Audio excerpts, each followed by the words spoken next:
केंद्रीय पत्तन, पोत परिवहन और जलमार्ग मंत्री सर्बानंद सोनोवाल ने इस बात पर बल दिया है कि बंदरगाहों और परिवहन के विविध संसाधनों के विकास तथा मैत्री जैसे डिजिटल मंचों के साथ भारत आधुनिक समुद्री क्रांति की ओर बढ़ रहा है।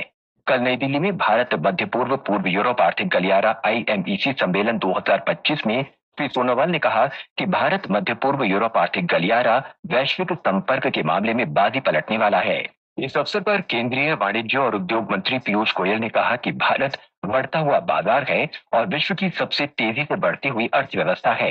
श्री गोयल ने कहा कि सरकार उन देशों के साथ संबंधों को मजबूत कर रही है जहां न्याय संगत और संतुलित तरीके से मुक्त व्यापार समझौते हो सकते हैं।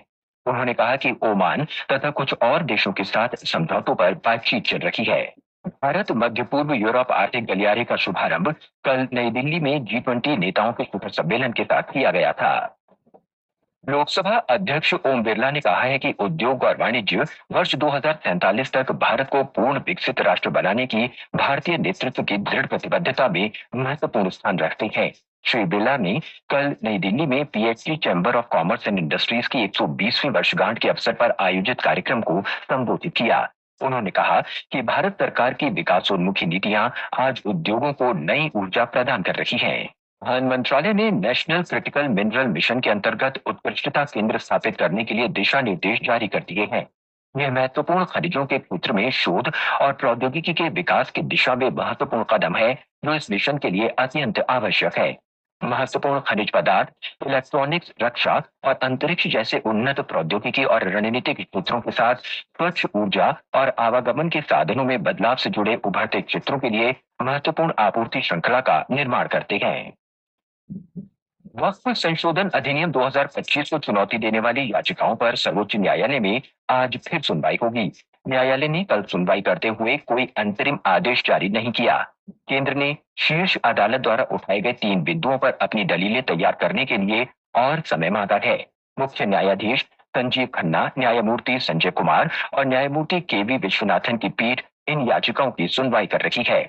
न्यायालय ने कहा है कि जब तक इस कानून पर सुनवाई हो रही है, तब तक वक्फ के रूप में घोषित संपत्तियों को गैर अधिसूचित नहीं किया जाना चाहिए, चाहे वे वक्फ बाय यूजर हो या वक्फ बाय रीट हो। पश्चिम बंगाल में विपक्ष के नेता शुभेंदु अधिकारी ने मुर्शिदाबाद हिंसा मामले में NIA जांच की मांग की है। भाजपा ने वक्फ संशोधन अधिनियम को लेकर हुई हिंसा से प्रभावित लोगों के लिए मुआवजे की भी मांग की है। भाजपा के प्रदेश अध्यक्ष सुकांत मजूमदार ने कहा कि हिंसा में जिन घरों और दुकानों को नुकसान पहुंचा है, उनकी मरम्मत राज्य सरकार को करनी चाहिए। श्री मजूमदार ने कोलकाता में मुर्शिदाबाद हिंसा के पीड़ितों के साथ DGP राजीव कुमार से भी मुलाकात की।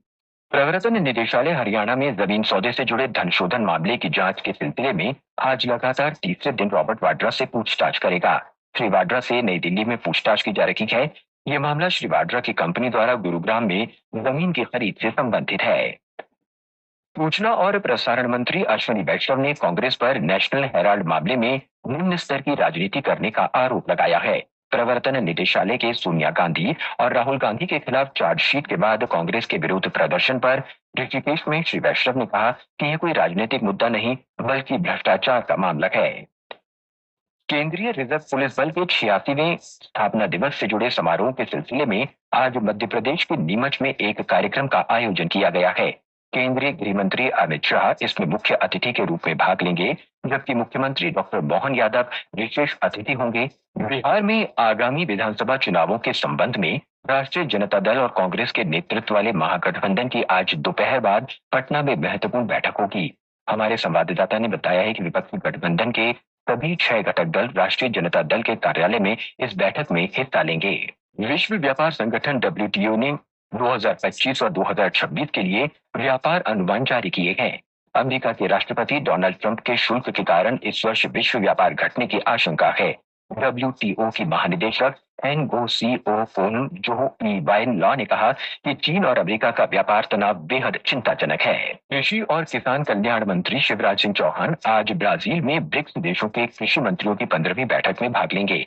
इस बैठक में ब्रिक्स देशों के बीच समावेशी और टिकाऊ कृषि को सहयोग, नवाचार और समानता पर आधारित व्यापार के माध्यम से बढ़ावा देने के विषय पर मूल रूप से चर्चा होगी।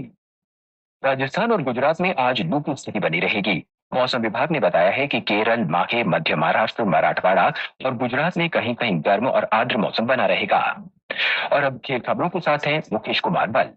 आईएसएसएफ विश्व कप में पेरू में इंदर सिंह सुरुचि और सौरभ चौधरी की भारतीय जोड़ी ने 10 मीटर मिक्स्ड एयर पिस्टल निशानेबाजी स्पर्धा में स्वर्ण पदक जीता। फाइनल में भारतीय जोड़ी ने चीन की कियान सुक याओ और काई हु की जोड़ी को 17-9 से हराया। इससे पहले ओलंपिक पदक विजेता मनु भाकर और रविंदर सिंह की जोड़ी कांस्य पदक के मैच में चीन की क्यूआन के मा और यिफान झांग की जोड़ी से हार गई। आज महिलाओं की फाइनल स्कीट स्पर्धा में रायदा ढिल्लों चुनौती पेश करेंगी। भारतीय समय के अनुसार ये मैच दोपहर 1:30 बजे से खेला जाएगा। इधर आईपीएल क्रिकेट में कल रात दिल्ली में राजस्थान रॉयल्स और दिल्ली कैपिटल्स के बीच हुए मुकाबले में दोनों टीमों ने 188 रन का समान स्कोर बनाया, जिसके बाद मैच सुपर ओवर में चला गया। सुपर ओवर में राजस्थान रॉयल्स ने 11 रन बनाए। दिल्ली कैपिटल्स ने 2 गेंद शेष रहते जीत हासिल की। मौजूदा आईपीएल सीजन का यह पहला मैच था जिसका फैसला सुपर ओवर से हुआ। प्रतियोगिता में आज मुंबई में सनराइजर्स हैदराबाद और मुंबई इंडियंस आमने सामने होंगे। मैच शाम 7:30 बजे से शुरू होगा। नए वक्फ कानून पर सुप्रीम कोर्ट के रुख को आज के सभी समाचार पत्रों ने अपने पहले पृष्ठ पर प्रकाशित किया है। राजस्थान पत्रिका ने लिखा है, वक्फ कानून पर अंतरिम फैसला, सरकार का जवाब आने तक रोक। सुप्रीम कोर्ट ने हिंसा पर भी चिंता जताई, आज फिर सुनवाई होगी। दैनिक जागरण ने अपने पहले पन्ने पर नेशनल हेराल्ड मामले को सुर्खी बनाते हुए लिखा है, ईडी की जांच शुरू होने के बाद भी होती रही थी मनी लॉन्ड्रिंग। जनसत्ता लिखता है, सोनिया राहुल के खिलाफ आरोप पत्र, कांग्रेस ने प्रदर्शन किया, वाड्रा से फिर पूछताछ। विद्यार्थियों को संपत्ति समझने वाले स्कूल बंद करने चाहिए, हाई कोर्ट की इस फटकार को अमर उजाला ने अपनी प्रमुख खबर बनाया है। फीस न देने वाले छात्रों को लाइब्रेरी में बंद करने पर दिल्ली पब्लिक स्कूल द्वारका को हाई कोर्ट की कड़ी फटकार, कहा स्कूल पैसा कमाने की मशीन बने, प्रताड़ना से बचाने के लिए उपाय जरूरी। अमेरिका और चीन के बीच चल रहे टैरिफ वॉर पर दैनिक भास्कर लिखता है, महाशक्तियों में अब टैरिफ नहीं, बदले का वार, ट्रंप ने 245% किया।